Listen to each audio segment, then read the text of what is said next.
হাসান আল বাসরি রাহিমাহুল্লাহ তিনি বলতেন, যদি তোমরা কোনো আল্লাহ রাসূলের সাহাবীকে দেখতে তাহলে তোমরা তাকে পাগল বলতে, আর না হলে তিনি তোমাকে পাগল বলতেন। অর্থাৎ তারা দুনিয়াকে যে চোখে দেখছেন আমরা দুনিয়াকে ঠিক সেই চোখে দেখতে পারি না। আমাদের কাছে দুনিয়ার জীবনই সবকিছু মনে হয়, কিন্তু আল্লাহ রাসূলের সাহাবীদের কাছে দুনিয়ার জীবন সবকিছু ছিল না। ওই যে রাসূল সাল্লাল্লাহু আলাইহি ওয়াসাল্লাম থেকে তারা শিখছে, আল্লাহুম্মা লা আইশা ইল্লা আইশাল আখিরাহ, হে আল্লাহ কোনো জীবনই নাই আখিরাতের জীবন ছাড়া। এই জিনিস তারা আল্লাহ রাসূল সাল্লাল্লাহু আলাইহি ওয়াসাল্লাম থেকে শিখছেন, যার কারণে আখিরাতের জীবন ছাড়া তাদের কাছে অন্য কোনো কিছু জীবনই মনে হইতো না।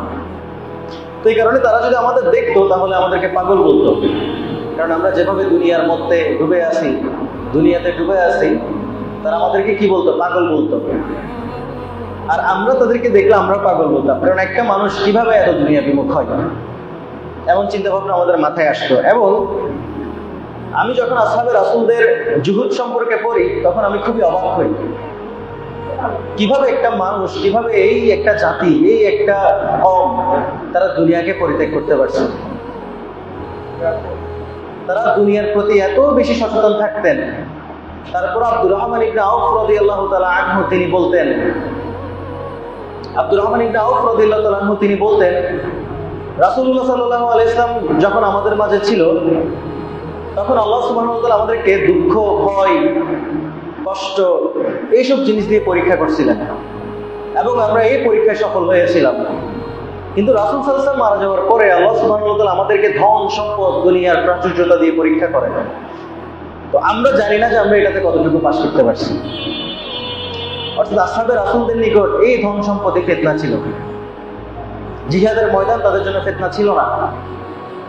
অত্যাচার তাদের কাছে ফিতনা মনে হইতো না, তাদের কাছে ফিতনা মনে হইতো এই ধন সম্পদ। আল্লাহ সুবহানাহু ওয়া তাআলা কোরআনুল কারীমে বলেন, বাল তুসিরুনাল হায়াতাদ দুনিয়া, তোমরা দুনিয়ার জীবনকে সবকিছু মনে করো, ওয়াল আখিরাতু খায়রু ওয়া আবকা, অথচ তোমাদের জন্য আখিরাতই ছিল উত্তম এবং স্থায়ী। আল্লাহ সুবহানাহু ওয়া তাআলা আরো বলেন, আরাদিতুম বিল হায়াতিদ দুনিয়া মিনাল আখিরাহ, অর্থাৎ তোমরা কি আখিরাতের বিনিময়ে এই দুনিয়ার জীবন পেয়ে সন্তুষ্ট হয়ে গেলে? ফামা মাতাউল হায়াতিদ দুনিয়া ফিল আখিরাতি ইল্লা কলিল, অথচ এই দুনিয়ার ভোগ সামগ্রী আখিরাতের তুলনায় খুবই অল্প। আল্লাহ সুবহানাহু ওয়া তাআলা আরো বলেন, ফাআম্মা মান তাগা, সুতরাং যে সীমা লঙ্ঘন করেছে, ওয়া আসারুল হায়াতাদ দুনিয়া, এবং দুনিয়ার জীবনকে, তার পার্থিব জীবনকে সে প্রাধান্য দিয়েছে, ফাইন্নাল জাহিমা হিয়াল মাওয়া, জাহান্নামী হবে তার আশ্রয়স্থল। রাসূল সাল্লাল্লাহু আলাইহি ওয়াসাল্লাম বলেছিলেন, লাম ইয়াবকা মিনাদ দুনিয়া ইল্লা বালাউন ওয়া ফিতনাতুন, দুনিয়ায় বালা, মুসিবত এবং ফিতনা ছাড়া আর কিছুই অবশিষ্ট থাকবে না। বালা, মুসিবত এবং ফিতনা ছাড়া আর কিছুই অবশিষ্ট দুনিয়াতে থাকবে না। বর্তমান সময়টা যদি আমরা দেখি, ঠিক এমনই, বালা মুসিবত সব দিক থেকে, সাথে ফিতনা, দরিদ্রতারও ফিতনা আছে, ধনাঢ্যতারও ফিতনা আছে, সবকিছুরই ফিতনা মানুষ জর্জরিত। এমন একটা দুনিয়াতে আমরা বাস করতেছি। রাসূল সাল্লাল্লাহু আলাইহি ওয়াসাল্লাম আরো বলেছিলেন, মানে আমরা আসলে মনে করি যদি হালাল হারাম মানে একেবারে পুঙ্খানুপুঙ্খ রূপে যদি আমরা মানতে যাই তাহলে দুনিয়ার জীবনটা আমাদের জন্য কষ্টকর হবে। এমন ম্যাক্সিমাম মানুষজন বলে, ওখানে চাকরি করো না কেন ভাই, ওখানে টাকাটা নিয়ে আসলে সন্দেহ আছে, ওই কারণে চাকরি করে না। ওই বিজনেসটা তো খুব ভালো, লাভজনক, ওটা করো না কেন ভাই, ওই বিজনেসও আসলে একটু হালাল হারাম মিক্স আছে তো তাই করি না। আরে ভাই, তুমি তো কিছু চিন্তা করলে দুনিয়ার জীবন কিছু করতে পারবা? এই টেন্ডেন্সি, মানে এই মানসিকতা মানুষের মধ্যে আছে। অথচ আল্লাহ রাসূল সাল্লাল্লাহু আলাইহি ওয়াসাল্লাম বলেছিলেন, হুজিবাতিন নারু বিশ-শাহাওয়াত, নিশ্চয় জাহান্নামকে কামনা বাসনা দ্বারা ঘিরে রাখছে আল্লাহ। ওয়া হুজিবাতিল জান্নাতু বিল মাকারিহ, এবং জান্নাতকে অপছন্দনীয় জিনিস দ্বারা ঘিরে রাখছে। অর্থাৎ ধরুন সুদ, কেউ যদি সুদে টাকা লাগায় সে বসে বসে কিন্তু টাকা ইনকাম করতে পারবে, কামনা বাসনার জিনিস। কিন্তু এই জিনিস তাকে জাহান্নামের দিকে নিয়ে যাবে। কেউ খুব পরিশ্রম করে কর্মঠ, দিন রাত 24 ঘন্টা তার মানে শরীর চালাই, সে কাজ ছাড়া কিছুই বুঝে না, হালাল কাজ, মানে কষ্ট করে রিক্সা চালাই খাই, মাটি কেটে খাই, খুব কষ্ট। তো তার এই জিনিস অপছন্দনীয় হইল, জান্নাতকে কিন্তু এই জিনিস দ্বারা ঘিরে রাখছে। জিবরিল আলাইহি ওয়াসাল্লাম একদিন রাসূল সাল্লাল্লাহু আলাইহি ওয়াসাল্লামের কাছে আসেন। তিনি এসে রাসূল সাল্লাল্লাহু আলাইহি ওয়াসাল্লামকে 5টা উপদেশ দেন। তার মধ্যে একটা ছিল ইশ মা শিত ফা ইন্নাকা মাইত, অর্থাৎ তুমি বাঁচো, যেভাবে ইচ্ছা সেভাবে তুমি বাঁচো, তবে এটা মনে রাখবা একদিন তোমাকে মারা যেতে হবে। ওয়া আমাল মা শিত ফা ইন্নাকা মাজজিউম বিহ, তুমি আমল করো যা তুমি আমল করতে চাও, তবে এটা মনে রাখবা এই আমলের একদিন তোমার প্রতিদান দিবে। অর্থাৎ তুমি যদি ভালো আমল করো তাহলে ভালো প্রতিদান পাবা, তুমি যদি খারাপ আমল করো তবে তুমি খারাপ প্রতিদান পাবা। ওয়াহবাব মান শি'তা ফাইন্নাকা মুফারিক, এবং তুমি ভালোবাসা যাকে ইচ্ছা থাকে, তবে এটা মনে রাখবা মৃত্যুর মাধ্যমে একদিন তার সাথে তোমার বিচ্ছেদ ঘটবে। খুব সুন্দর কথা, তাই না? অর্থাৎ আমরা পৃথিবীতে অনেককেই ভালোবাসতে পারি, পিতা মাতা, ওয়াইফ, সন্তান সন্ততি, সবার সাথে মৃত্যুর মাধ্যমে সম্পর্কটা ছিন্ন হয়ে যায়। এবং এই নাসিহা জিবরিল আলাইহিস সালাম রাসূল সাল্লাল্লাহু আলাইহি ওয়াসাল্লামকে দিয়েছে উম্মতের জন্য। রাসূল সাল্লাল্লাহু আলাইহি ওয়াসাল্লাম বলতেন, আমি আবারও বলি, আল্লাহুম্মা লা আইশা ইল্লা আইশাল আখিরাহ, কোনো জীবন নাই আখিরাতের জীবন ছাড়া। রাসূল সাল্লাল্লাহু আলাইহি ওয়াসাল্লাম সবসময় এই কথা বলতেন। রাসূল সাল্লাল্লাহু আলাইহি ওয়াসাল্লাম আরো বলেছেন, মা আখশু আলাইকুমুল ফাকর, অর্থাৎ আমি ভয় করি না দরিদ্রতা, আমি তোমাদের জন্য দরিদ্রতার ভয় করি না। ওয়ালাকিন আখশা আলাইকুমুত তাকাসুর, কিন্তু আমি ভয় করি তোমাদের জন্য যে তোমরা সম্পদ নিয়ে প্রতিযোগিতা করবা, সম্পদ নিয়ে প্রতিযোগিতা করবা, একজন আরেকজন থেকে ভালো, মানে একজন আরেকজনের উপর উঠতে যাবা সম্পদ দিয়ে। এই জিনিসটি রাসূল সাল্লাল্লাহু আলাইহি ওয়াসাল্লাম ভয় করতেন। ওয়া আখশা আলাইকুমুল খতওয়া, আমি ভয় করি না তোমাদের জন্য ভুল করাকে, অর্থাৎ একজন মানুষ ভুল করে ফেলতেই পারে। ওয়ালাকিন আখশা আলাইকুমুল আমদ, অর্থাৎ আমি তোমাদের জন্য ভয় করি তোমরা ইচ্ছাকৃতভাবে গুনাহ করবা। দেখেন কয়টা জিনিসের কথা, 4টা জিনিসের কথা বলছে। দরিদ্রতাকে রাসূল সাল্লাল্লাহু আলাইহি ওয়াসাল্লাম ভয় করতেন না উম্মতের জন্য, কিন্তু ভয় করতেন তার উম্মত সম্পদ নিয়ে প্রতিযোগিতা করবে। রাসূল সাল্লাল্লাহু আলাইহি ওয়াসাল্লাম ভয় করতেন না যে তার উম্মত গুনাহ করবেন বা ভুল করবেন, কিন্তু রাসূল সাল্লাল্লাহু আলাইহি ওয়াসাল্লাম এই ব্যাপারে ভয় করতেন যে তার উম্মত ইচ্ছাকৃতভাবে গুনাহ করবেন। অর্থাৎ সে জানে এটা জিনা, সে জানে এটা হারাম, সে জানে এটা করলে আল্লাহ এবং তার রাসূলের বিধানের বিরোধিতা হয়, সে তারপরেও ওটাতে লিপ্ত হয়ে যায়। এই ভয় রাসূল সাল্লাল্লাহু আলাইহি ওয়াসাল্লাম করতেন। সে জেনেও কি করবে? আল্লাহর নাফরমানি করবে। রাসূলুল্লাহ সাল্লাল্লাহু আলাইহি ওয়াসাল্লাম একদিন সাহাবীদেরকে নিয়ে একটা সফরে বের হয়েছেন। আব্দুল্লাহ ইবনে মাসউদ রাদিয়াল্লাহু তাআলা এই হাদিস রওয়ায়াত করছেন, সাহাবীদের নিয়ে সফরে বের হওয়ার পরে মরুভূমিতে একটা লাশ পাওয়া যায়, লাশ। ওই লাশটা বডিতে কোনো মাংস ছিল না, মানে হাড়গুড় পড়ে আছে এমন একটা লাশ, মানুষের লাশ। রাসূল সাল্লাল্লাহু আলাইহি ওয়াসাল্লাম তখন ওই লাশের পাশে গেছেন, গিয়ে তার মাথার খুলিটা তুলে ধরছেন, বলতেছেন যে এই যে দেখো, এই একটা খুলি, এখানের মধ্যে একদিন চোখ ছিল যে চোখ আজকে নাই, এই খুলির মধ্যে একদিন কান ছিল যে কান আজকে নাই, এই খুলিতে একদিন ঠোঁট ছিল, জিহ্বা ছিল যা আজকে নাই। এবং এটাই হচ্ছে দুনিয়ার বাস্তবতা। অর্থাৎ আমার আপনার যে সুন্দর ত্বক, যে সুন্দর বডি, যে সুন্দর চোখ, সুন্দর নাক, কোনো কিছুই স্থায়ী না, হারিয়ে যাবে সব, সময়ের ব্যবধানে সবকিছু বিলীন হয়ে যাবে। এবং এটাই হচ্ছে দুনিয়ার বাস্তবতা। আমাদের পূর্বে যারা এসেছিলেন তাদের কারো এই সুন্দর চেহারা আর অক্ষত থাকে নাই, তাদের এই সুন্দর চেহারাগুলো কত বিক্ষত হয়ে গেছে মাটিতে। আর আমরাও কখনো এর থেকে মুক্তি পাবো না, আমরাও মারা যাবো এবং আমাদের জন্য এমন একটা সময় অপেক্ষা করতেছে। আলী ইবনে আবু তালিব রাদিয়াল্লাহু তাআলা আনহুকে জিজ্ঞাসা করা হয়েছিল দুনিয়ার হাকিকত কি, অর্থাৎ এই যে দুনিয়া, এই দুনিয়াটার হাকিকত কি আসলে। আলী রাদিয়াল্লাহু তাআলা চিন্তা ভাবনা কেমন ছিলেন, সুবহানাল্লাহ। তখন আলী রাদিয়াল্লাহু আনহু বললেন যে আমি কি তোমাদেরকে বিস্তারিতভাবে বলবো নাকি সংক্ষেপে বলবো যে দুনিয়ার হাকিকত কি? তখন সবাই বললেন আপনি আমাদেরকে সংক্ষেপে বলেন এই দুনিয়ার হাকিকতটা আসলে কি। তখন আলী রাদিয়াল্লাহু আনহু বললেন তোমাদের হালাল বিষয়গুলো সম্পর্কে তোমাদেরকে জিজ্ঞাসা করা হবে এবং তোমাদের হারাম বিষয়ের কারণে তোমাদেরকে জাহান্নামে দেওয়া হবে। অর্থাৎ যেখানে আমরা জায়েজ খুঁজি, যেখানে আমরা কি খুঁজি, জায়েজ খুঁজি, সেখানে আলী রাদিয়াল্লাহু আনহু বলতেছে তোমাদের হালাল বিষয়ের কারণে তোমাদেরকে জিজ্ঞাসা করা হবে এবং হারাম বিষয়ের কারণে তোমাদেরকে জাহান্নামে দেওয়া হবে। আল্লাহুম্মা হাসিবনা হিসাবান ইয়াসীরা, আমিন। আমরা আল্লাহর কাছে দোয়া করি যাতে আল্লাহ সুবহানাহু ওয়া তাআলা আমাদের হিসাবকে সহজ করে। আল্লাহুম্মা হাসিবনা হিসাবান ইয়াসীরা। আরেকজন সাহাবী ছিলেন, রাসূল সাল্লাল্লাহু আলাইহি ওয়াসাল্লামের একটা ঘটনা বলি। মানে এই যে আলী রাদিয়াল্লাহু আনহু না বললেন যে হালাল বিষয় সম্পর্কে তোমাদেরকে জিজ্ঞাসা করা হবে, তো সেম সিমিলার একটা হাদিস আমি পাইছি। এটা হচ্ছে একদিন রাসূলুল্লাহ সাল্লাল্লাহু আলাইহি ওয়াসাল্লাম মানে দুপুরের উত্তাক্ত রোদে, আরব দেশে কিন্তু মানে এই দুপুর টাইমে বা ওই টাইমগুলোতে মানুষ ঘর থেকে বের হয় না, প্রচুর রোদ, প্রচুর গরম, সহ্য করার মতো না। রাসূল সাল্লাল্লাহু আলাইহি ওয়াসাল্লাম এমন সময় ঘর থেকে বেরিয়ে আসছেন, তার প্রচন্ড খিদা, আল্লাহ রাসূলের প্রচন্ড খিদা, তিনি ঘর থেকে বের হয়ে আসছেন।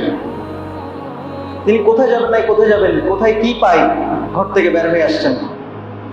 কিছু দূর যাওয়ার পর তিনি দেখলেন আবু বকর সিদ্দিক রাদিয়াল্লাহু তাআলা আনহু দাঁড়িয়ে আছেন।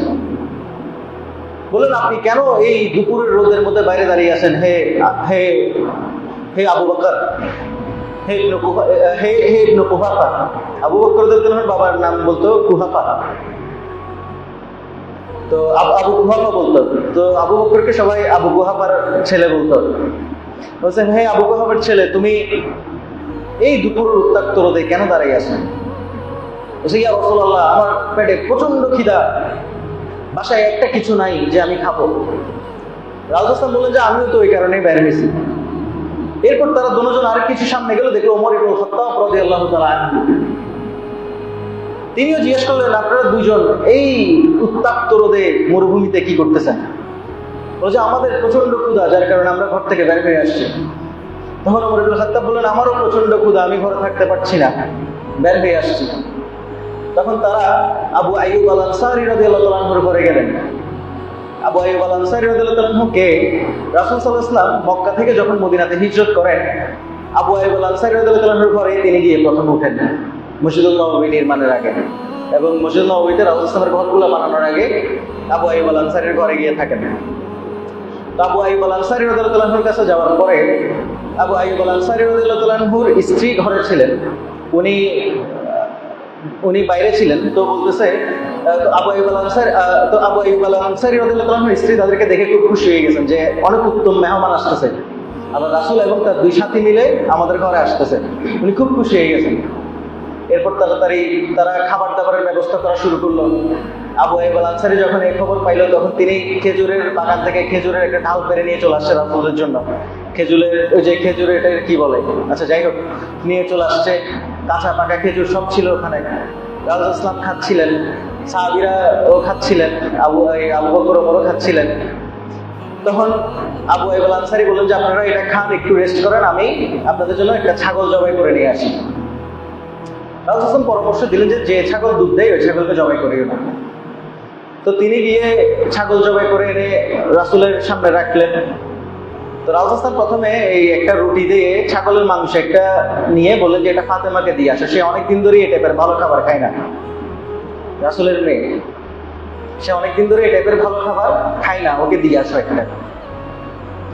খাবার শেষে যখন ওমর রাদিয়াল্লাহু তাআলা পানি খাইলো, এরপর রাসূল ইসলাম বললেন যে সুম্মা লা তুসআলুনা ইয়াউমা ইযিন আনিন নাইম।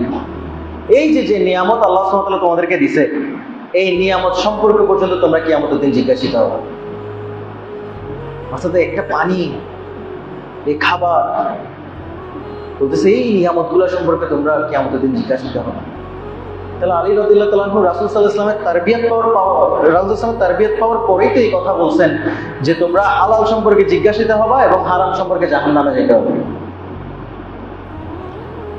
সাহাবীদের চোখে কেমন ছিল আসলে এই দুনিয়া? আবু দারদা রাদিয়াল্লাহু তাআলা আনহু তিনি দামেস্কের চিফ জাস্টিস ছিলেন, মানে বিচারক ছিলেন। আবু দারদা রাদিয়াল্লাহু তাআলা আনহু একদিন দামেস্কের মসজিদে দাঁড়াই বলেন যে, হে আহলুল দামাস্ক, তোমাদের এক কল্যাণকামী ভাই তোমাদের জন্য কিছু নাসিহা করবে, তোমাদেরকে কিছু পরামর্শ দিবে, তোমরা কি শুনবে না? তোমাদের এক কল্যাণকামী ভাই তোমাদের জন্য পরামর্শ নিয়ে এসেছে। তখন তিনি বললেন, তোমাদের পূর্ববর্তী অনেক জাতি ছিল যারা তাদের নিজেদের ধন সম্পদগুলো জমা করেছে, তারা বিশাল বিশাল অট্টালিকা নির্মাণ করেছে এবং তারা তাদের চিন্তা ভাবনা ছিল এই দুনিয়া কেন্দ্রিক, এই দুনিয়ার আকাঙ্ক্ষা তাদের মধ্যে ছিল। কিন্তু আজ দেখো তাদের এই ধন সম্পদগুলো ধ্বংস হয়ে গেছে এবং তাদের এই বড় বড় অট্টালিকাগুলো তাদের কবরে পরিণত হয়েছে এবং তাদের দুনিয়া নিয়ে যে চিন্তা ছিল এই দুনিয়াই তাদের সাথে প্রতারণা করছে। অর্থাৎ এই দুনিয়া তাদের সাথে কি করছে? প্রতারণা করছে।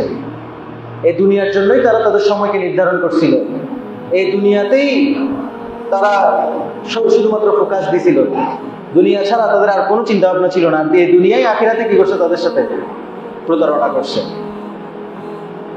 রাসূল সাল্লাল্লাহু আলাইহি ওয়াসাল্লামের দুজন সাহাবী ছিলেন, দুজন সাহাবী থেকে হাদিসটা রিওয়ায়াত হয়েছে। একজন হচ্ছে খাব্বাব রাদিয়াল্লাহু তাআলা আনহু। খাব্বাব রাদিয়াল্লাহু তাআলা আনহু যখন মৃত্যুর সময় হলো, তখন সব মানুষজন খাব্বাব রাদিয়াল্লাহু তাআলা আনহুর কাছে গেলেন, গিয়ে বললেন, হে খাব্বাব, আপনি সুসংবাদ গ্রহণ করেন, আপনি আল্লাহ রাসূলের সাহাবী, নিশ্চয়ই আপনি মারা যাওয়ার পর রাসূল সাল্লাল্লাহু আলাইহি ওয়াসাল্লামের সাথে হাউজে কাউসারে গিয়ে দেখা করবেন, আপনি সুসংবাদ গ্রহণ করেন। তখন খাব্বাব রাদিয়াল্লাহু তাআলা একটা 2 তলা ঘরে ছিলেন। তখন তিনি 2 তলার দিকে ইশারা দিয়ে বললেন যে এইসব জিনিস থাকার পর কিভাবে? অর্থাৎ খাব্বাব রাদিয়াল্লাহু তাআলা ভয় পাচ্ছিলেন যে আমার এই সম্পদ কি আমার বিপক্ষে চলে যায় কিনা কিয়ামতের দিন। খাব্বাব রাদিয়াল্লাহু তাআলা কে জানেন? একদিন ওমর ইবনে খাত্তাব রাদিয়াল্লাহু তাআলা মসজিদুল নববীতে বসা অবস্থায় দেখলেন যে খাব্বাব রাদিয়াল্লাহু তাআলার পিছনে বড় বড় গর্ত। অর্থাৎ যে সাহাবীর কথা এখন বলতেছি, ওই সাহাবীর পিঠে বড় বড় গর্ত। তখন ওমর রাদিয়াল্লাহু তাআলা বললেন, হে আমার ভাই খাব্বাব, তোমার পিঠে কেন এত বড় বড় গর্ত? তখন তিনি বললেন যে জাহিলি যুগে যখন রাসূল সাল্লাল্লাহু দিন নিয়ে আসছেন, আমরা সেই মানুষজন ছিলাম যারা আমরা প্রথম ইসলাম কবুল করছিলাম। তো আমাদেরকে তারা উত্তক্ত কয়লার উপরে শোয়াই দিত এবং এই কয়লাগুলা আমাদের শরীরের মাংস চর্বি গলায়, ওই চর্বির পানি পরে পরে কয়লাগুলো নিভে যেত। তো ওই দাগ, ওই ক্ষত এখন আমার পিঠে আছে।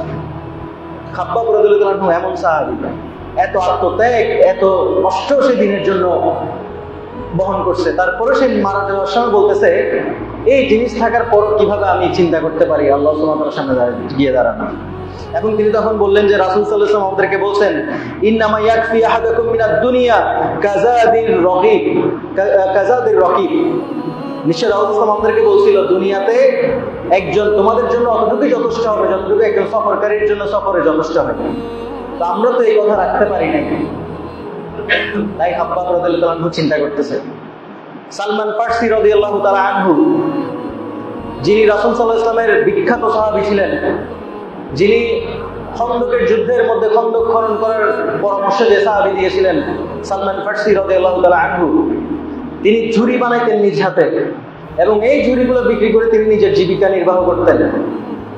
একদিন এক লোক উনি ইরাকে ছিলেন, একদিন এক লোক ইরাকে এসে সালমান ফারসিকে দেখে ডাকে, বলতেছেন যে আমার ঘোড়ার পিঠে এই বস্তাগুলো তুলো। অর্থাৎ তিনি সালমান ফারসিকে দেখে চিনেনই নাই যে ইনি আল্লাহ রাসূলের সাহাবী সালমান আল ফারসি। তখন লোকেরা বলছে, তুমি কাকে কি বলতেছো? এটা আল্লাহ রাসূলের সাহাবী সালমান আল ফারসি। তখন ওই লোককে সালমান ফারসি বললেন যে আমি তো তোমার ভাই, আমি তো তোমার জন্য কল্যাণকামী হবই, তোমাকে সাহায্য করবই। এই সালমান ফারসির যখন মৃত্যুর সময় আসলো, তখন লোকেরা সালমান ফারসির কাছে গেলেন। সালমান ফারসি খুবই চিন্তিত। তখন সবাই বললেন যে আপনি কেন চিন্তিত?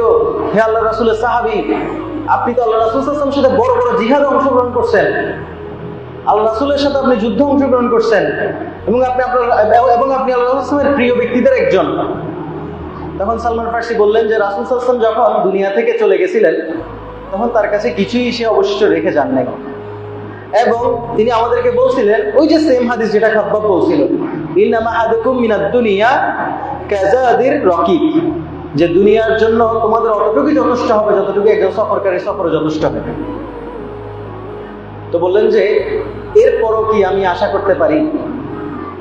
তখন সালমান ফার্সি রাদিয়াল্লাহু আনহু মারা যাওয়ার পর ওনার সব সম্পদ এক করছে, এক করার পর মাত্র পাইছে 15 দিরহাম সম্পদ উনি অবশিষ্ট রেখে গেছেন। এই 15 দিরহাম নিয়ে ওনার চিন্তা, এগুলো কি ফিতনার কারণ হয়ে গেছে কিনা। আবু হুরায়রা রাদিয়াল্লাহু আনহু মৃত্যুর সময় কান্না করতেছেন। রাসূল সাল্লাল্লাহু আলাইহি ওয়াসাল্লামের 1500-এরও বেশি হাদিস যে সাহাবী রিওয়ায়াত করছে, সেই সাহাবী মৃত্যুর সময় কান্না করতেছেন। তখন লোকেরা গিয়ে বলতেছে, ইয়া আবু হুরায়রা, আপনি কেন কান্না করতেছেন? আপনি তো আল্লাহর রাসূলের সাহাবী, মুহাদ্দিস, রাসূল থেকে হাদিস রিওয়ায়াত করছে, আমাদের পুরো দিনই টিকে আছে বলতে পারেন যে আবু হুরায়রার উপরে রাদিয়াল্লাহু তাআলা আনহু। তো বলতেছে, আমি তোমাদের দুনিয়ার জন্য কান্না করতেছি না, বরং আমি আখিরাতের সফরের জন্য কান্না করতেছি। সুবহানাল্লাহ, আখিরাতের সফর কত কঠিন, সেই কবরের জীবন কত বছর, এরপর কিয়ামতের মাঠ, হাসর, পুলসিরাত, মিজান, কত কিছু আছে আখিরাতে পার হয়ে এরপর জান্নাতে যেতে হবে। এই সফরের জন্য আবু হুরায়রা রাদিয়াল্লাহু আনহু কান্না করছে। এই সফরটা কিভাবে সে পার দিবে? এই ছিল আল্লাহ রাসূলের সাহাবীদের চোখে দুনিয়া। রাসূল সাল্লাল্লাহু আলাইহি ওয়াসাল্লাম বলতেন, কুন ফিদ দুনিয়া কাআন্নাকা গরীবুন আও আবিরুস সাবিল, অর্থাৎ দুনিয়াতে তোমরা এমন ভাবে বাঁচো যেন তোমরা একজন সফরের মুসাফির। তো মানে ওই যে দুজন সাহাবীর ঘটনা বললাম, তাদের সাথে কিন্তু রিলেট করে হাদিসগুলো। তারা রাসূল থেকে এই হাদিসগুলো শুনছে এবং তারা তাদের লাইফে বাস্তবায়ন করছে এই জিনিসগুলো। একইভাবে আবু উবাইদা ইবনে জাররাহ রাদিয়াল্লাহু তাআলা আনহু, আবু উবাইদা ইবনে জাররাহ কে রাসূল সাল্লাল্লাহু আলাইহি ওয়াসাল্লাম যার ব্যাপারে বলেছেন, লিকুল্লি উম্মাতিন আমিন ওয়া আমিনু হাযিহিল উম্মাহ আবু উবাইদা ইবনে জাররাহ, অর্থাৎ প্রত্যেক জাতির মধ্যে একজন বিশ্বস্ত ব্যক্তি আছে, আর আমার উম্মতের বিশ্বস্ত ব্যক্তি হচ্ছে আবু উবাইদা ইবনে জাররাহ। এমন সাহাবী, এই সাহাবী পারস্য বিজয় করেন। এই সাহাবী রোম বিজয় করছে আবু উবাইদা ইবনে জাররাহ, পারস্য বিজয় করছে সাদিক ইবনে আবি ওয়াক্কাস। এই সাহাবী রোম বিজয় করছে।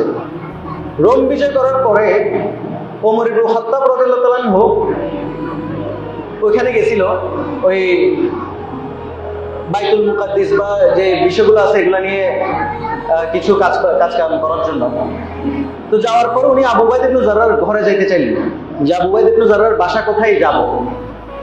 গিয়ে দেখলেন আবু উবাইদা ইবনে জাররাহর বাসায় একটা ওই যে বলম আছে যেটা দিয়ে যুদ্ধ করে, ঢাল আছে, আর কিছু অল্প জিনিসপত্র আছে।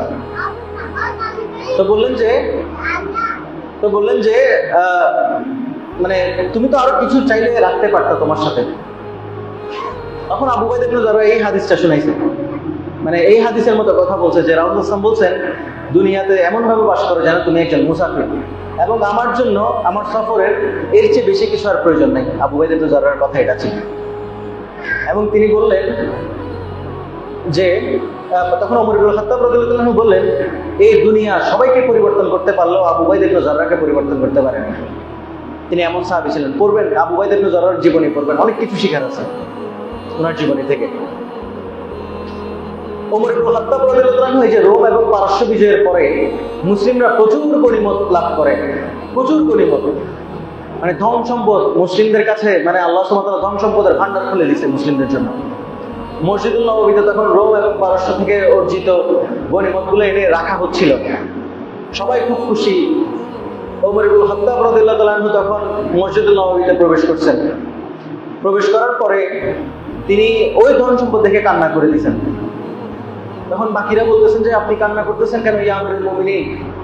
তখন ওমর ইবনে খাত্তাব রাদিয়াল্লাহু তাআলা আনহু বলতেছেন, আমার ভয় হচ্ছে রাসূল সাল্লাল্লাহু আলাইহি ওয়াসাল্লাম আমাদের সবার চেয়ে উত্তম ছিলেন। রাসূল সাল্লাল্লাহু আলাইহি ওয়াসাল্লামের যুগে আল্লাহ সুবহানাহু ওয়া তাআলা এই ধন সম্পদ আমাদেরকে দেননি। আমার রাসূল সাল্লাল্লাহু আলাইহি ওয়াসাল্লামের পর আবু বকর সবচেয়ে উত্তম ছিলেন, আমার চেয়ে উত্তম ব্যক্তি ছিলেন। আবু বকরের টাইমে এই ধন সম্পদ আল্লাহ সুবহানাহু ওয়া তাআলা দেয় নাই। আমি ভয় করতেছি আমার টাইমে এই ধন সম্পদ আল্লাহ সুবহানাহু ওয়া তাআলা দিবেন, আমাকে কি দুনিয়াতেই আল্লাহ সুবহানাহু ওয়া তাআলা সবকিছু দিয়ে দিচ্ছেন, আখিরাতে আর কিছু বাকি থাকবে না? এই চিন্তা ভাবনা ছিল। আব্দুর রহমান ইবনে আওফ রাদিয়াল্লাহু তাআলা আনহু সবচেয়ে ধনী সাহাবীদের একজন।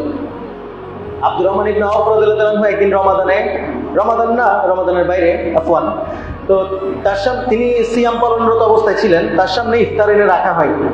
ইফতারের মধ্যে মাংস ছিল। তিনি দেখে বলতেছেন, মানে তিনি দেখে কান্না করে দিয়েছেন ওই খাবার দেখে। তখন সবাই বলতেছে আপনি কান্না করতেছেন কেন?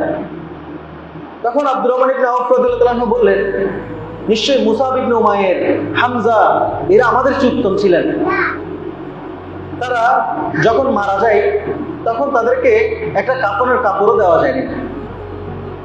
মুসাব ইবনে উমাইর রাদিয়াল্লাহু আনহু সম্পর্কে আপনারা যদি শুনে থাকেন, তিনি উহুদ যুদ্ধে শহীদ হয়েছিলেন এবং তাকে যখন কবর দেওয়া হয় একটা কাপড়ের কাপড় ছিল না তাকে দেওয়ার জন্য রাসূল সাল্লাল্লাহু আলাইহি ওয়াসাল্লামের কাছে। অথচ এই মুসাব ইবনে উমাইর আসছিলেন সবচেয়ে ধনী ফ্যামিলি থেকে, সবচেয়ে ধনী ফ্যামিলি থেকে আসছিলেন এই মুসাব ইবনে উমাইর রাসূল ইসলামের কাছে। তার মা তাকে ঘর থেকে বের করে দিয়েছিল। এত ধনী ছেলে, মানে যার ব্যাপারে এমন রেওয়ায়েত আছে যে মুসাব ইবনে উমাইর রাদিয়াল্লাহু আনহু যে রাস্তা দিয়ে যাইতেন ওই রাস্তা দিয়ে তার আতরের সুঘ্রাণ বয়ে যেত। কেউ যদি এরপর ওই রাস্তা দিয়ে যেত বুঝতো যে এই রাস্তা দিয়ে মুসাব ইবনে উমাইর গেছে। একটা জামা উনি একবার দুইবার পড়লে আর পড়তেন না, এত ধনী মানুষ ছিলেন। অথচ যখন ঘর থেকে বের হয়ে যাচ্ছেন তার মা তাকে থামাই বলতেছে, এখন গায়ে যেটা পরে আছো এটাও আমার দেওয়া জামা, এটাও খুলে দাও। এই ছিল মুসাব ইবনে উমাইর। এই মুসাব ইবনে উমাইর যখন উহুদ যুদ্ধে শহীদ হয় রাসূল সাল্লাল্লাহু আলাইহি ওয়াসাল্লাম তাকে কাফনের কাপড় দিতে পারে নাই। তার গায়ে যে কাপড় ছিল এটা তার মাথায় দিলে তার পা বের হয়ে যেত, তার পায়ে দিলে তার মাথা বাইর হয়ে যেত। তখন এক প্রকার খিজির নামক ঘাস দিয়ে তার মাথা ওই কাপড় দিয়ে ঘিরে পায়ে ওই খিজির নামক ঘাস দেয় এবং তাকে দাফন করে। এবং রাসূল ইসলাম বলতেছিলেন যে এই মুসাব ইবনে উমাইরকে আমি অনেক ধনী ফ্যামিলি থেকে নিয়ে আসছি, আজকে দেখো আল্লাহ তার রাসূলের জন্য সে তার সবকিছু ত্যাগ করছে। এই মুসাব ইবনে উমাইরের কথা চিন্তা করে আব্দুর রহমান ইবনে আওফ ইফতার সামনে রেখে কান্না করতেছে যে মুসাব ইবনে উমাইর আমাদের উত্তম ছিলেন, হামজা আমাদের উত্তম ছিলেন। আর মুসাব ইবনে উমাইর মারা যাওয়ার পরে আল্লাহ রাসূল, মানে আমরা তাকে একটা কাফনের কাপড়ও দিতে পারি নাই। আর আজকে দেখো ধন সম্পদ সব আমাদের জন্য খুলে দেওয়া হয়েছে। আমাদের ভয় হচ্ছে আমরা কি আমাদের নেয়ামত দুনিয়াতেই পেয়ে যাচ্ছি কিনা এবং আখিরাতে আমাদের জন্য কোনো কিছু অবশিষ্টই থাকবে না। আব্দুর রহমান ইবনে আওফের এই চিন্তা, আসহাবে রাসূলদের এই চিন্তা, এমন ভাবে আবু যর গিফারী রাদিয়াল্লাহু তাআলা আনহু